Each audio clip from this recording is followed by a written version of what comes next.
আমাদের পাশে বসে থাকা অভিজিৎ দেরে ডাকাইছে। মানে আপনার সাথে ছিল? আমার সাথে ছিল।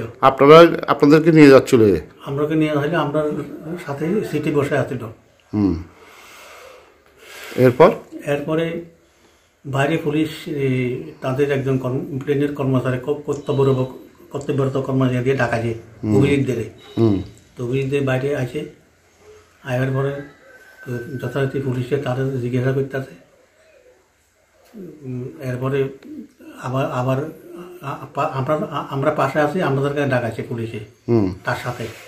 আমরা বাইরে আছি, মানে বিমানের বাইরে উঠতে আসি।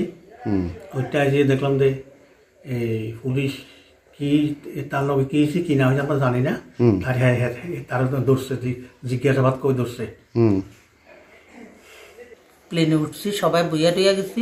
10টা বাজে প্লেন ছাড়বো, প্লেনের দরজা বন্ধ করবো। এমন টাইমে যাইয়া এই কলকাতার পুলিশ। কোন থানার পুলিশ? কলকাতা। এটা আমি পুলিশের গায়ে দেখছি না, আমি কলকাতা যেখানে এই টিকিট কাটে ওখানে দেখছি, মানে Bidhannagar CIB branch, police branch. তো আপনাদেরকে কিছু জিজ্ঞাসাবাদ করছে? না, আমাদের কিছু জিজ্ঞাসাবাদও নেই। আমরা কইছি আমরা কইছি চেন্নাই যেতাম, আমরা কইছি আমরা চিন্তা নাই তারা। তখন কইছে যে না, তারে আপনার লোক দিত না, এবং প্লাস তার সঙ্গে আমরাও নিত না। তা না, আমরা হয় চেন্নাই যেতে হইব, নাইলে ব্যক্তিপুরা তাইতে হইব। তো আপনারা? আমরা এখন চেন্নাই যেয়ে পাইতাম না, তাইলে ব্যক্তিপুরা।